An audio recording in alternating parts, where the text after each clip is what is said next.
इसमें सदगुरु जगाते हैं, एक कला के बीच रे विकल होत सब ठाव। अगर इस मानव जीवन को प्राप्त करने के बाद एक कला बिछड़ जाए तो हर ठाव हर जगह जन्म से लेकर मृत्यु काल तक विकल होना पड़ेगा, दुखी होना पड़ेगा, रोना पड़ेगा, पश्चाताप करना पड़ेगा। वो एक कला क्या है? हमारे अंदर विवेक की कला। विवेक के बिना जीवन भर विकल रहना पड़ता, जीवन भर दुखी रहना पड़ता, जीवन भर टेंशन में रहना पड़ता। हम धन संपत्ति कितनी भी कमा लें लेकिन ये सुख नहीं दे सकते। सुख शांति का जो वास्तविक साम्राज्य है उसके लिए सदगुरु कहते हैं, हीरा सोई सराहिए सहे घनन की चोट, कपट कुरंगी मानवा परखत निकला खोट। हीरा सोई सराहिए, हीरा वही सराहनीय है जो घनों की चोट सहकर भी टूटता नहीं है। बताते हैं जो सच्चा हीरा होता, पक्का हीरा होता, वो न्याय पर रखकर जब घन की चोट लगाई जाती तो या तो न्याय में घुस जाएगा या उटक के दूर चला जाएगा, टूटेगा नहीं। कबीर साहब हीरा का उदाहरण लेकर के इस मनुष्य जीवन को जीने की कला के द्वारा समझाते हैं। हीरा सोई सराहिए सहे घनन की चोट, वही मानव जीवन रूपी हीरा या हीरा रूपी मानव जीवन सराहनीय है जो सुख दुख हान लाभ अनुकूलता प्रतिकूलता मिलन वियोग सारी कठिनाइयों को सहते हुए टूटे ना और साहस और शौर्य के साथ हिम्मत के साथ अपने भक्ति पथ में परमार्थ के पथ में जीवन की उन्नत के पथ में लगा रहे। लेकिन आगे सदगुरु समझाते हैं, कपट कुरंगी मानवा परखत निकला खोट। ये मानव मनुष्य शरीर में तो है लेकिन इसके अंदर कपट भरा हुआ है, कुरंग भरा हुआ है। कुरंग क्या है? कुरंग कहते हैं मानव जीवन से हटकर के, मानवता से हटकर के जो कम तौलना, घूसखोरी, बेईमानी, राहजनी, डाकाजनी, छल कपट, आतंकवाद, घोटालावाद, ये सब क्या है? ये सब कुरंग है। तो कपट कुरंगी मानवा, जिसके अंदर कपट है और कुरंग है, ऐसा मानव परखत निकला खोट। जब इसके परखा गया और तब इसके अंदर भारी खोट निकली। यथार्थ में अगर सही विश्लेषण किया जाए, सृष्टि का सिरमौर प्राणी मानव आज सबसे ज्यादा दुखी है।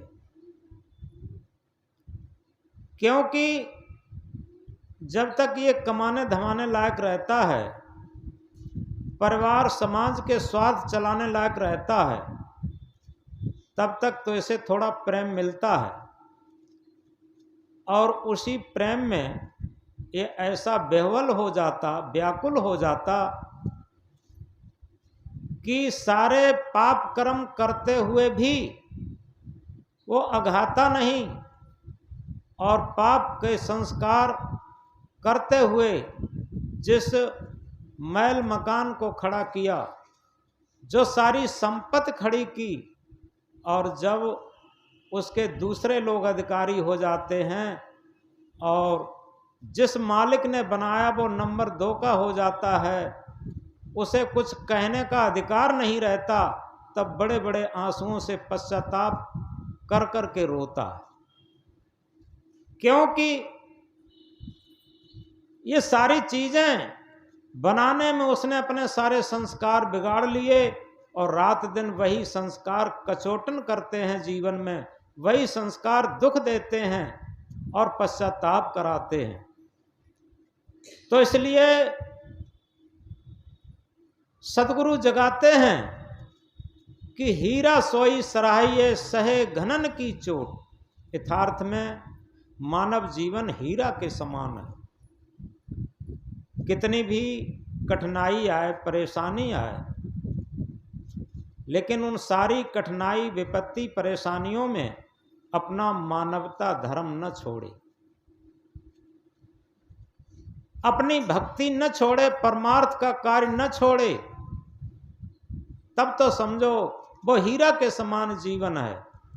अन्यथा थोड़ी सी घटी हो गई, थोड़ा सा दुख संकट आ गया, और उसी में सारी भक्ति, सारे परमार्थ के कार्य, जो कुछ भजन करता था वो सब छोड़ देता। तो इस तरीके से कहते हैं, अटल रहा जो अपने पथ में लाख मुसीबत आने में, अटल रहा जो अपने पथ में लाख मुसीबत आने में, मिली सफलता उसको जग में जीने और मर जाने में। जो अपने वास्तविक धर्म के पथ पर, भक्ति के पथ पर, मानवता के पथ पर, परमार्थ के पथ पर, सत्य के पथ पर अटल रहता, उसी को सफलता मिलती है। और जो थोड़े थोड़े सुख दुख से, हानि लाभ से, अनुकूलता प्रतिकूलता से अपने जीवन को बदलता रहता, अपने मार्ग को बदलता रहता, उसे सफलता नहीं मिलती।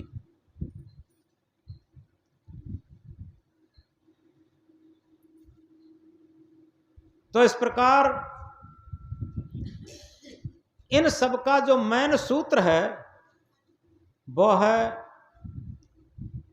सदगुरु कबीर साहब कहते हैं, बुरा जो देखन हम चले, बुरा न मिलिया कोई, जब दिल खोजा आप ना मुझसे बुरा न कोई।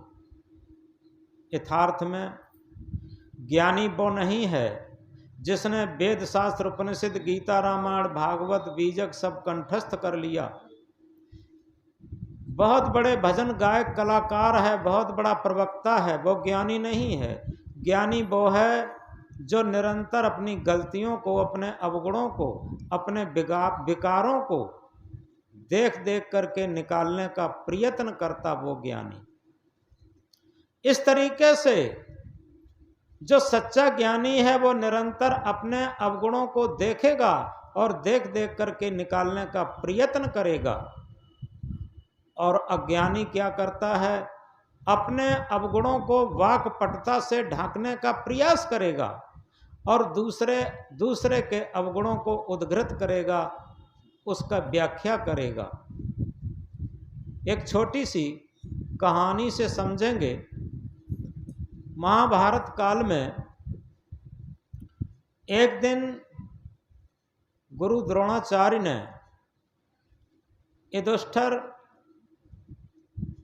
और दुर्योधन को एक एक सूत्र दिया। क्या सूत्र दिया? युधिष्ठिर से कहा कि तुम एक कॉपी कलम लेके जाओ और ऐसे लोगों की लिस्ट बना के लाओ जिनके अंदर कोई भी गुण न हो, सारे अवगुण ही अवगुण हो, ऐसे लोगों की लिस्ट बना के लाओ। और दुर्योधन से कहा कि तुम जाओ कॉपी कलम लेकर के ऐसे लोगों की लिस्ट बना के लाओ जिसके अंदर सारे गुण ही गुण हों, जिनके अंदर अवगुण न हो। ऐसे लोगों की लिस्ट बना के लाओ। अब दोनों लोग निकल जाते हैं। निकल जाने के बाद सुबह से शाम तक एक एक करके लोगों के पास पहुंचते हैं। युधिष्ठिर और दुर्योधन जब शाम को वापस आए गुरुजी के पास, तो गुरुजी ने पूछा, पहले युधिष्ठिर से पूछा कि बताओ तुम्हारी लिस्ट में ऐसे लोग कितने मिले जिनके अंदर कोई गुण नहीं है, अवगुण ही अवगुण है। तो दुर्योधन ने, वो युधिष्ठिर ने कहा कि गुरुदेव, हमें कोई भी व्यक्ति ऐसा नहीं मिला जिसके अंदर अवगुण ही अवगुण हो, उसके अंदर कोई न कोई गुण न हो। कोई भी आदमी मिला उसके अंदर गुण जरूर मिले। किसी के अंदर गुण कम है, किसी के अंदर गुण ज़्यादा हैं, लेकिन हर किसी के अंदर जरूर गुण मिले। और जब दुर्योधन की बारी आई तो दुर्योधन से पूछा, बताओ तुम्हें ऐसे लोग कितने मिले जिनके अंदर गुण ही गुण हो, कोई अवगुण न हो। तो दुर्योधन ने कहा कि गुरुदेव, हमें तो सारे लोग अवगुणी ही अवगुणी मिले और अधिकतर लोग सब अवगुणी ही दिखाई दिए।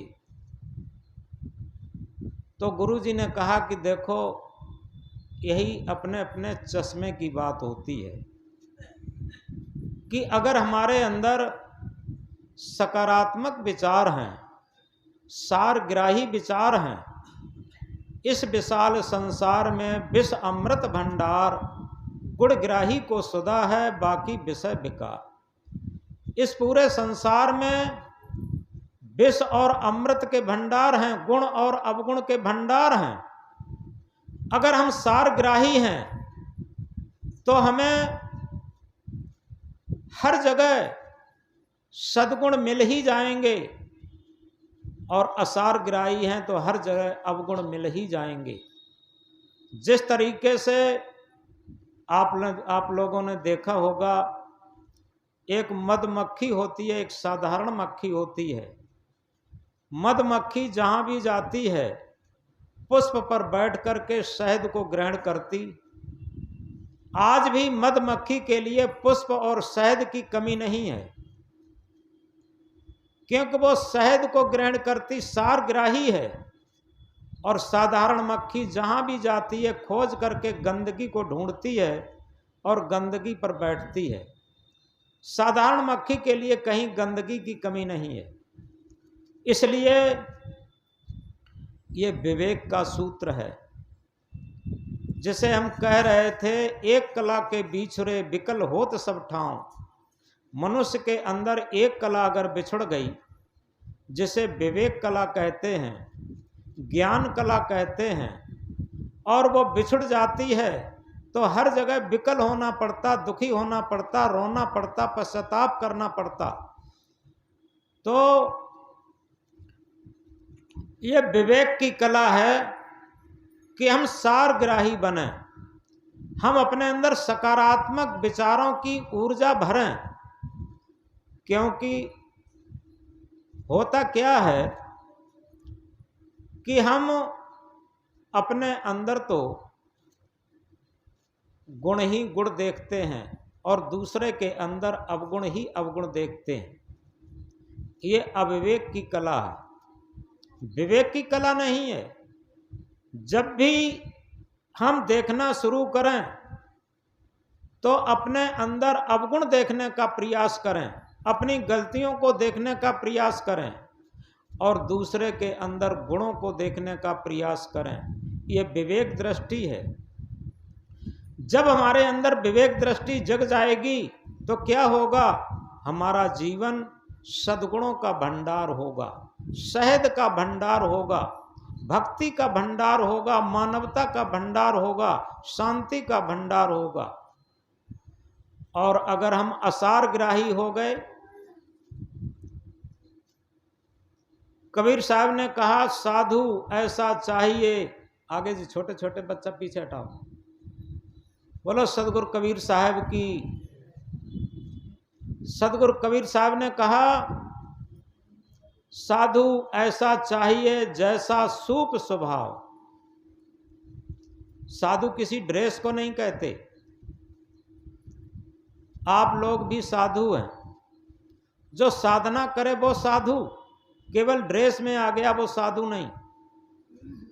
ड्रेस को साधु नहीं कहते।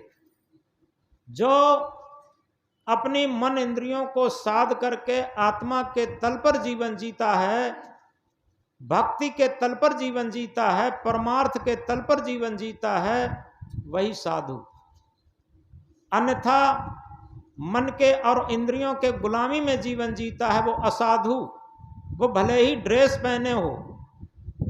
तो कबीर साहब साधु ऐसा चाहिए जैसा सूप स्वभाव, साधु ऐसा होना चाहिए जैसा सूप का स्वभाव। ऐसी सरल भाषा में सदगुरु समझाते हैं, बिना पढ़ा लिखा देहात का भी व्यक्ति समझ सके। सूप का स्वभाव कैसा होता, सार सार को गह लए थोथा दे उड़ाए। सूप अपने अंदर सार सार को चीज को रख लेता है, और जो थोथी चीज, बेकार की चीज, कूड़ा करकट की चीज होती है उसे दूर फेंक देता। इसी तरीके से यदि हम भक्त हैं, यदि हम विवेकी हैं, यदि हम मानवतावादी हैं, यदि हम धार्मिक हैं, तो निश्चित हमें सारग्राही होना चाहिए। अगर हम सारग्राही हैं तो निश्चित है, देखो पशु भी होता है सार असार की परख रखता। जो पशु शराब नहीं पीते, बीड़ी नहीं पीते, तंबाकू नहीं पीते, मांस नहीं खाते, उनकी नाद में शराब डाल दी जाए, मांस डाल दिया जाए, बीड़ी डाल दी जाए, तंबाकू डाल दी जाए तो वो खाएंगे नहीं। कोई शास्त्र नहीं वो पढ़े, लेकिन उनके अंदर का विवेक काम करता है, उनके अंदर प्राकृतिक विवेक है। उनका जो स्वाभाविक प्रकृति की तरफ से जो भोजन है वही खाएंगे, और वो साल में एक बार ही विकारी होते। ये प्राकृतिक उनका कितना संयम है। तो इस तरीके से अगर सही पूछा जाए, आज थाने, पुलिस, मिलिट्री, जेल, अस्पताल, ये सब मनुष्य के लिए बने, पशु पक्षियों के लिए कहीं नहीं। क्यों? अगर सही तरीके से देखा जाए तो मनुष्य प्राकृतिक जीवन नहीं जीता और स्वार्थी जीवन जीता, और स्वार्थ में अतिक्रमण करता। क्योंकि अतिक्रमण किसे कहते हैं? अतिक्रमण कहते हैं अपने अधिकार की लड़ाई लड़ी जाए और कर्तव्य न किया जाए, ये अतिक्रमण है। संविधान का नियम है, कर्तव्य रूपी वृक्ष पर अधिकार रूपी फल अपने आप आते हैं। यदि हम सही कर्तव्य करते हैं, यदि हम पुत्र हैं हमारा क्या कर्तव्य है, पिता हैं तो हमारा क्या कर्तव्य है, पत्नी है तो हमारा क्या कर्तव्य है, पति हैं तो हमारा क्या कर्तव्य है, इसी के साथ सास हैं तो हमारा क्या कर्तव्य है, बहू हैं तो हमारा क्या कर्तव्य है, गुरु हैं तो हमारा क्या कर्तव्य है, शिष्य हैं तो हमारा क्या कर्तव्य है। अगर सभी लोग, परिवार के लोग, समाज के लोग, राष्ट्र के लोग सब मिलकर के अपना कर्तव्य पालन करते हैं तो निश्चित है कहीं कोई अतिक्रमण नहीं होगा, कहीं कोई लड़ाई नहीं होगी, कहीं कोई शोषण नहीं होगा। कब? जब हम कर्तव्य पालन करेंगे। जैसे सिखाया जाता है कि सड़क पर बाएं चलें। अगर कोई व्यक्ति बाएं न चल करके और दाएं चलता है और इसी के साथ मनमानी चाल पर चलता है, जो कि ट्रैफिक नियम है उनके अनुसार नहीं चलता, तो क्या होगा? या तो स्वयं एक्सीडेंट में घायल होगा या दूसरे का एक्सीडेंट करेगा, दूसरे को घायल करेगा। यह निश्चित है। सड़क पर बाएं चलना, अपनी साइड में चलना, ये क्या है? ये अपना कर्तव्य है। इसी तरीके से इस बात को बहुत गहराई से समझें। जैसे सड़क पर हम जानते हैं, एक विद्यार्थी से ट्रेनिंग दी जाती है कि हम अब सड़क पर बाएं चलें, अच्छी बात है। और इसी तरीके से इस बात को गहराई से समझें कि हमारी जीवन रूपी गाड़ी समय रूपी रोड पर दौड़ रही है, और समय रूपी रोड पर अगर हम अपने साइड पर चलते हैं, साइड क्या है? हमारी साइड है कि हम अपने कर्तव्य क्षेत्र में सही चल रहे हैं, तो ये हमारी साइड है। लेकिन कर्तव्य न करके और अधिकार क्षेत्र की लड़ाई लड़ते हैं, तो निश्चित है, आज देखते हैं, आज के ही पेपर में एक पुत्र ने अपने पिता को काट डाला, केवल एक प्लाट बेचने के लालच में। जब पुलिस ने अरेस्ट किया तो वो कबूला कि अपने रिश्तेदार के साथ अपने पिता को, जो करीब 52 साल का था पिता, उसे वो खेत की तरफ गया था, वहाँ काट डाला। और इसलिए काट डाला था, इसका जो प्लाट है वो हमारे नाम जब आ जाएगा तो उसे हम बेच लेंगे। अब बताइए कितना बड़ा अतिक्रमण है। इसी तरीके से जहां भी आप देखें, चाहे वो सास बहू की लड़ाई हो, चाहे पति पत्नी की लड़ाई हो, चाहे भाई भाई की लड़ाई हो, चाहे पिता पुत्र का झगड़ा हो, चाहे गुरु शिष्य का झगड़ा हो, कहीं भी हो, वहां कहीं न कहीं अतिक्रमण हो रहा। मन की इंद्रियों की स्वार्थ की पूर्ति हो रही है।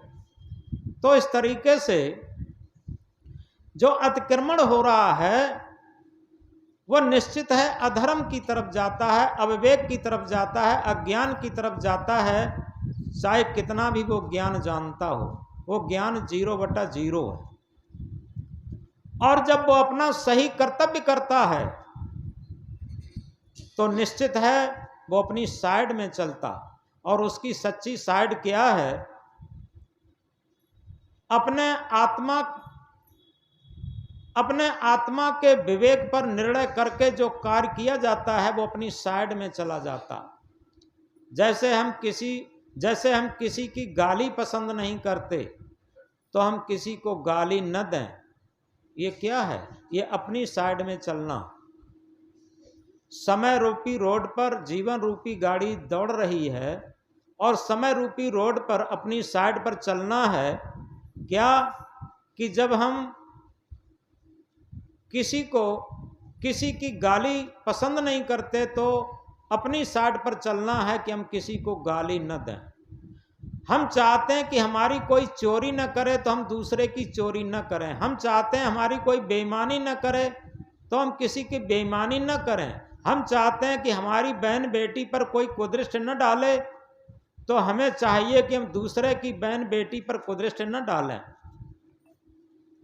तो इस तरीके से अपने जीवन में अगर हम अपनी साइड पर चलते हैं तो निश्चित है हम धार्मिक हैं, हमारे अंदर मानवता है और सच्चे अर्थ में हम ज्ञानी हैं। और हम विपरीत साइड में चलते हैं, अपने अधिकार की लड़ाई लड़ते हैं, मन इंद्रियों की गुलामी में अपने स्वार्थ की पूर्ति करते हैं, तो उसके लिए हम विपरीत साइड में चलते हैं तो ये हमेशा एक्सीडेंट होगा, विचारों का एक्सीडेंट। आज एक बहुत बड़ी समस्या खड़ी हो गई है। छोटे छोटे बच्चों से लेकर के और बड़े बूढ़े तक विचारों के एक्सीडेंट पल पल पर हो रहे हैं, विचार नहीं मिल रहे। और जहां विचारों में मिलान नहीं होता वहां जीवन में नरक होता। अभी कल परसों बताया था पत्रकार ने कि गुरुजी 5 बच्चों की एक महिला अपने मायके की प्रेमी के साथ चली गई, जिसके पास 5 बच्चे थे।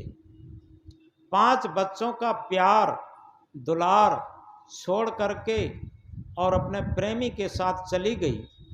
अब विचार करना चाहिए कि इस तरीके का उसका जो अतिक्रमण है, कितनी मन इंद्रियों की गुलामी रही होगी। छोटे छोटे मासूम बच्चे उसे नहीं दिखाई दिए। तो इसी तरीके से आज जीवन में जो आज दुनिया के अंदर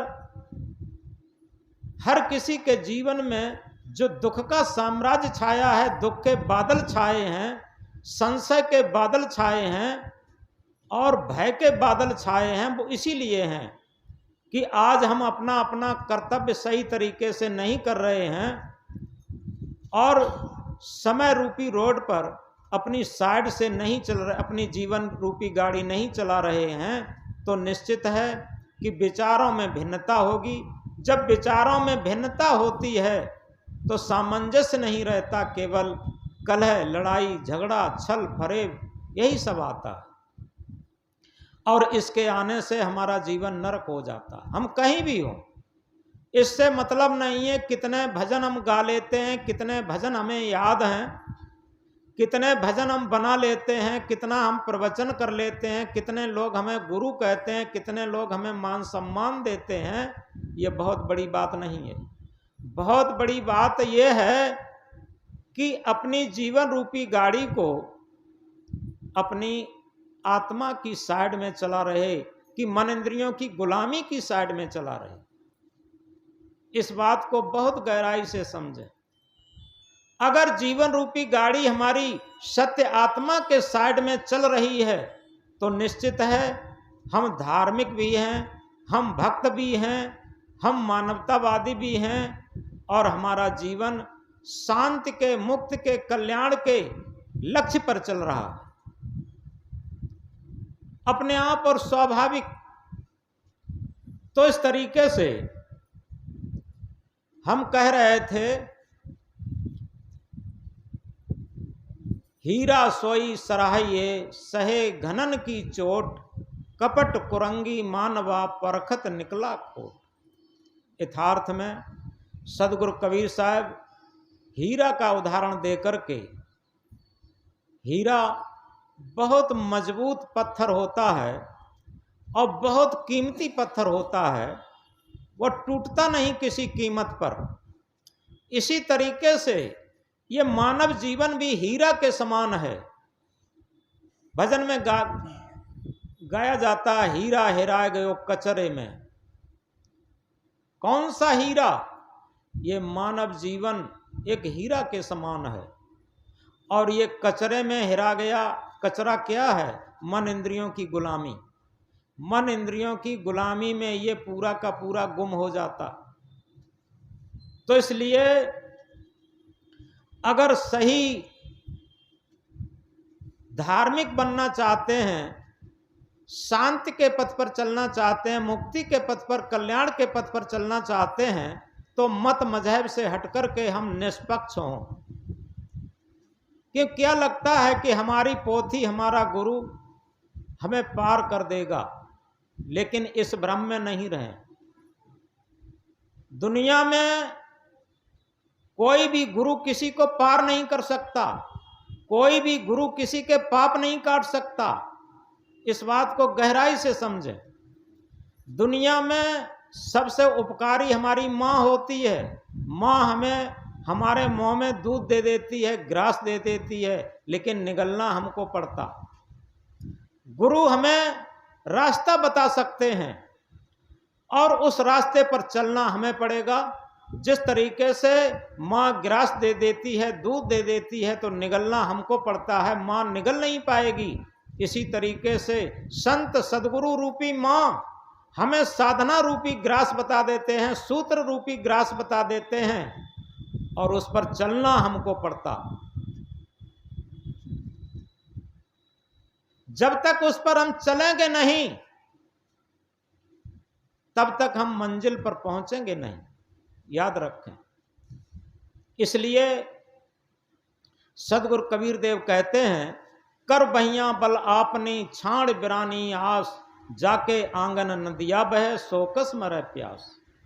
हम अपने बाहुबल का भरोसा करें, भौतिक क्षेत्र में हम अपने बाहुबल का भरोसा करें, और आध्यात्म क्षेत्र में हम अपने आत्म बल का भरोसा करें। कबीर कमाई आपनी निष्फल कभू न जाए, कबीर कमाई आपनी निष्फल कभू न जाए, बोया पेड़ बबूल का आम कहाँ ते खाए। सदगुरु कबीर साहब इंकलाब करके कहते हैं कि अपनी कमाई कभी भी निष्फल नहीं हो सकती। अगर हमने अपने खेत में बबूल का बीज बो दिया है, तो बबूल का बीज ही उगेगा और उसमें कांटे ही लगेंगे। आशा करें कि मीठे मीठे आम के फल खाने को मिलेंगे, तो मीठे मीठे आम के फल कहाँ से लगेंगे उसमें। और इसी तरीके से हम इस भ्रम में न रहें कि दूसरा कोई तीर्थ व्रत पूजा पाठ करने से हमारे पाप कट जाएंगे। क्यों? जिस तरीके से कहीं आग लगी है तो आग का विरोधी पानी है, आग लगी है तो उसका विरोधी हम पानी डालें, आग बुझ जाएगी। इसी तरीके से अगर हमने पाप किए हैं तो पाप का विरोधी पुण्य है, परमार्थ है। हम अपने जीवन में पाप कर्म छोड़ करके और पुण्य कर्म, परमार्थ कर्म, भक्ति का कर्म, मानवता का पथ अपनाएं तो निश्चित है पाप कर्म धूमिल हो सकते। अन्यथा ये पाप हम करते भी रहें और पाप काटने के सस्ते नुस्खे में हम अपना जीवन धोखे में बिताते रहें तो पाप कभी नहीं कटेंगे।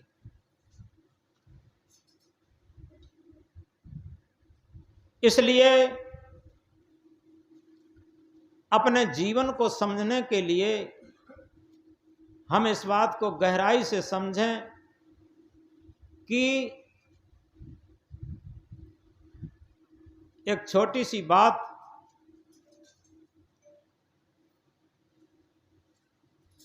हमारा जीवन महल मकान से लेकर, धन दौलत से लेकर, घोड़ा गाड़ी वाहन से लेकर, फैक्ट्री कल कारखाना से लेकर, सोना चांदी रुपया पैसा से लेकर, ये जितनी भी भौतिक समृद्धि दिखाई देती है वो जीवन नहीं है। वो जीवन के लिए साधन मात्र है। हम साधन को ही जीवन मान लेते और उस साधन के पीछे जीवन को खराब कर देते। यथार्थ में ये बहुत छोटी चीजें हैं।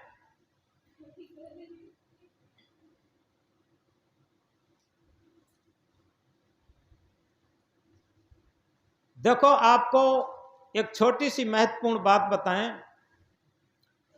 किसी से पूछो कि भैया ये पढ़ लिख करके तुम नौकरी धंधा बिजनेस खेती बाड़ी जो कुछ भी करते हो किसके लिए करते हो, तो ये कहेंगे कि हम रोटी कपड़ा और मकान के लिए करते हैं, अपना जीवन चलाने के लिए करते हैं। लेकिन इस बात को गहराई से समझें कि हमारे जीवन को चलाने के लिए जो महत्वपूर्ण चीज़ें हैं वो प्रकृति की तरफ से बहुत सस्ती और सहज प्राप्त हैं। जैसे उदाहरण के लिए रोटी कपड़ा और मकान में भी रोटी न मिले और कपड़ा और मकान दिया जाए तो जीवन नहीं चलेगा। कपड़ा मकान और मनोरंजन के साधन, इन सबसे रोटी बहुत सस्ती है। रोटी का हर परिवार में खर्चा बहुत कम है। कपड़ा, मकान का, मनोरंजन के साधन का, फैशन का, इनका सबका बहुत खर्चा है। रोटी बहुत सस्ती है, रोटी के बिना जीवन नहीं चल सकता, भोजन के बिना जीवन नहीं चल सकता। भोजन के बिना भी हम कुछ जीवन चला सकते हैं, लेकिन पानी के बिना जीवन नहीं चल सकता। लेकिन आप देखते हैं रोटी के लिए कितनी कड़ी मेहनत करनी पड़ती, और पानी हमें सहज प्राप्त है, बहुत सरल, प्रकृति की तरफ से निःशुल्क प्राप्त है। कहीं कहीं अब पानी बिकने भी लगा है, लेकिन फिर भी रोटी से बहुत सस्ता पानी है। रोटी के बिना जीवन कुछ चला भी सकते हैं, पानी के बिना हम जीवन नहीं चला सकते। एक जेठ की तपती दोपहरी में अगर पानी न मिले तो जीवन चला जाएगा, और 4 दिन भोजन न मिले तो जीवन नहीं जाएगा। रोटी से पानी बहुत सस्ता है और सहज प्राप्त है, जो जीवन चलाने के लिए बहुत उपयोगी चीज है।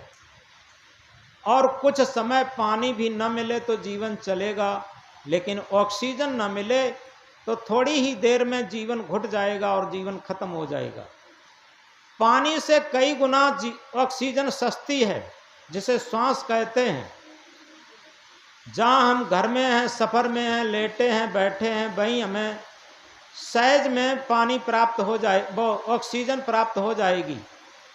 सो रहे हैं, जग रहे हैं, वहीं ऑक्सीजन प्राप्त है। प्रकृति के तरफ से जो जीवनदायिनी शक्ति है ऑक्सीजन, वो हमें बिल्कुल सहज और निःशुल्क प्राप्त है, जिसके बिना जीवन नहीं चल सकता। और ऑक्सीजन के बिना भी हम कुछ जीवन चला सकते हैं, कुछ क्षण, लेकिन आत्मा के बिना, ऑक्सीजन के लिए भी हमें कुछ श्रम भी करना पड़ता है। नासिका और फेफड़ों के द्वारा जो श्वसन क्रिया करते हैं, श्वास लेते हैं, उसमें हमें कुछ श्रम भी करना पड़ता है। लेकिन ऑक्सीजन के बिना कुछ क्षण जीवन चल भी सकता है, लेकिन चेतना के बिना, आत्मा के बिना एक क्षण का 1000वां हिस्सा जीवन नहीं चल सकता। और इस बात को गहराई से समझें, जब से जन्म हुआ है और जब तक मृत्यु होगी, तब तक चेतना, आत्मा स्वाभाविक सहज रूप में हमारे शरीर में विद्यमान है। उसके लिए हम कोई शुल्क नहीं देते, कोई श्रम नहीं करते, सहज में प्राप्त है। और जो सत्य सत्ता है सहज में प्राप्त है, जिसके बिना जीवन एक क्षण का 1000वां हिस्सा नहीं चल सकता। आखिर विचार करके देखें, उसके लिए हम पूरे जीवन में क्या करते। हम रोटी कपड़ा के लिए करते हैं, पुत्र पति पत्नी के लिए करते हैं, सबके लिए करते हैं, महल मकान धन दौलत के लिए करते हैं। लेकिन विचार करके देखें, जिसके बिना जीवन नहीं चल सकता, उसके लिए आखिर हम क्या करते हैं। उस चेतना के लिए, उस आत्मा के लिए हम क्या करते। जब तक उस चेतना के लिए, उस सत्य के लिए, उस आत्म परमात्मा के लिए हम कुछ करना नहीं शुरू करेंगे, तब तक समझो हम जीवन में अपनी साइड पर नहीं चल रहे। हम जीवन रूपी गाड़ी को अपने साइड में नहीं चला रहे हैं।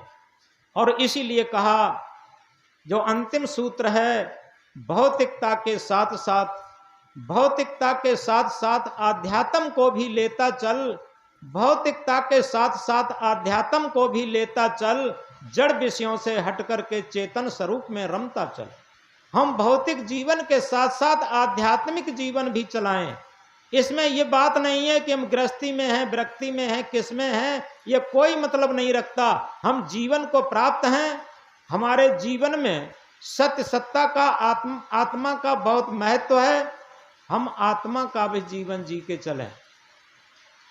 तो जब आत्मवाद पर हम जीवन जीना शुरू करेंगे, तो अपनी साइड पर, समय रूपी रोड पर, जीवन रूपी गाड़ी अपनी साइड पर चलना शुरू होगी। और जब अपनी साइड पर गाड़ी चलना शुरू होगी, तो निश्चित है हमारी मंजिल तय होगी।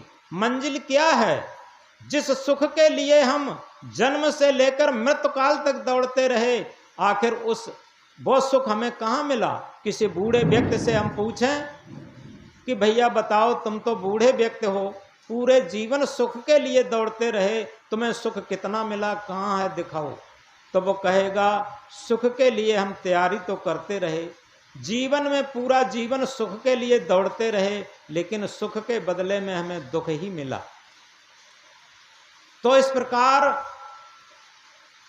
कबीर साहब कहते हैं, इंकलाब करके झूठे सुख को सुख कहे, मानत है मनमोद। झूठे सुख को सुख कहे, मानत है मनमोद, जगत चवेना काल का कुछ मुख में कुछ बोध। ये पूरा संसार झूठे सुख को उसी सुख मानता है और उसी सुख के लिए नाना प्रकार के पाप कर्म करता है, अतिक्रमण करता है, लड़ाई झगड़ा करता है, छल कपट करता है, अपने सारे संस्कारों को बिगाड़ता है। किसके लिए? झूठे सुख के लिए। और जिस दिन हमारे अंदर विवेक जग जाएगा, जो सदगुरु कबीर साहब ने कहा था, एक कला के बीच रे विकल होत सब ठाव। एक कला क्या है? वही विवेक ज्ञान ही एक कला है। वो कला के बिना पूरा जीवन विकल होते रहते, दुखी होते रहते। और वही एक कला अगर आ जाए तो निश्चित है हमें पता लगने लगेगा कि हम व्यर्थ में झूठे सुख के लिए अतिक्रमण करते रहे, छल कपट करते रहे, झूठ करते रहे, बेईमानी करते रहे, रिश्वत लेते रहे, कम तौलते रहे, और ये सब कर करके हमने सारे संस्कार बिगाड़ लिए, अपना जीवन बिगाड़ लिए। जीवन में अतिक्रमण करते रहे, हम दूसरी साइड से चलते रहे, हमारे विचारों में एक्सीडेंट होते रहे। कोई भी खड़े होकर के ये नहीं कह सकता कि हम जहां भी जिस परिवार में रहते हैं उसके विचारों में अनमिलता ना हो, एक्सीडेंट ना हो। जरूर होगा, क्योंकि अंदर से ये स्वाभाविक मनोवैज्ञानिक बात है, जरूर होगा अतिक्रमण। तो इसलिए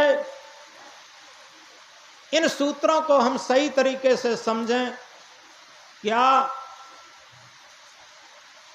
हीरा सोई सराहिए सहे घनन की चोट, कपट कुरंगी मानवा परखत निकला खोट। पांच तत्व का पूतरा मानुष धरिया नाव, एक कला के बीच रे विकल होत सब ठाव। और अंतिम बात है, शीलवंत सबसे बड़ा सब रत्नों की खान, तीन लोक की संपदा रही शील में आन। शीलवंत सबसे बड़ा, यथार्थ में जपिया तपिया ज्ञानी ध्यानी संयमी दाता सूर अनेक। जपिया तपिया संयमी दाता सूर अनेक, ज्ञानी ध्यानी संयमी दाता सूर अनेक, जपिया तपिया बहुत हैं शीलवंत कोई एक। ये सारे ज्ञानी ध्यानी योगी संगम सब मिल जाएंगे, लेकिन शीलवंत मिलना बहुत कठिन है। और इसीलिए सदगुरु ने कहा, शीलवंत सबसे बड़ा सब रत्नों की खान, तीन लोक की संपदा रही शील में आन।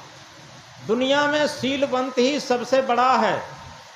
हम किसी जगह हों, पति हों, पत्नी हों, पुत्र हों, पिता हों, गुरु हों, शिष्य हों, भाई हों, कोई भी हों, अगर हम शीलवंत हैं तो निश्चित है हम धार्मिक हैं, धर्म के पथ पर चल रहे, भक्ति के पथ पर चल रहे, आत्म परमात्मा के पथ पर चल रहे। और यदि शीलवंत नहीं है तो निश्चित है हम अपने वास्तविक मार्ग पर नहीं चल रहे। इसलिए हम जागृत हों, इस धोखे में न रहें कि हमारे पापों को दूसरा काट देगा, हमें दूसरा मुक्त कर देगा। जब हमें प्यास लगती है तो पानी हमें पीना पड़ता, भूख लगती है तो भोजन हमें करना पड़ता। इसीलिए कष्टों से, दुखों से, पापों से मुक्त होने के लिए हमें ही प्रयास करना पड़ेगा। और जब हम स्वयं प्रयास करेंगे तभी इन दुखों से, कष्टों से, बंधनों से मुक्त हो सकते, कल्याण पथ को, शांति पथ को पा सकते। इन्हीं बातों के साथ वाणी विराम लेती है। और हम याद रखें, जिंदगी हर सांस का कटता हुआ एक सफर समझो। जिंदगी हर सांस का कटता हुआ एक सफर समझो, और सांस को बुझता हुआ एक दिया समझो। श्वास को बुझता हुआ एक दिया समझो, न मौजों में बहको न ऐसों में गुजरो ऐ दोस्त, शरीर तो काल का किराए पर दिया कफन समझो। ये शरीर कितनी देर के लिए है? रोज देखते हैं महाभारत में यक्ष ने जब प्रश्न किया था दुनिया में सबसे बड़ा ताज्जुब क्या है, तो युधिष्ठिर ने कहा था सबसे बड़ा ताज्जुब यह है कि दुनिया के लोग मर मर के जा रहे हैं और हमें क्या लगता है कि वो मर मर के जा रहे हैं लेकिन हमें नहीं मरना पड़ेगा। ये सबके मन में अहंकार रहता है, यही सबसे बड़ा ताज्जुब है। तो इसलिए ये बाद में जो हमने कहा था, जिंदगी हर श्वास का कटता हुआ एक सफर समझो। हर श्वास कटता हुआ एक सफर है और श्वास को बुझता हुआ एक दिया समझो। अब बुझी, अब बुझा, अब बुझा, ऐसी श्वास है जो श्वास लौट कर न आए तो कोई भी इसका भरोसा नहीं। इसलिए न मौजों में बहको न ऐसों में गुजरो ऐ दोस्त, शरीर तो काल का किराए पर दिया कफन समझो। बोलो सदगुरुदेव की।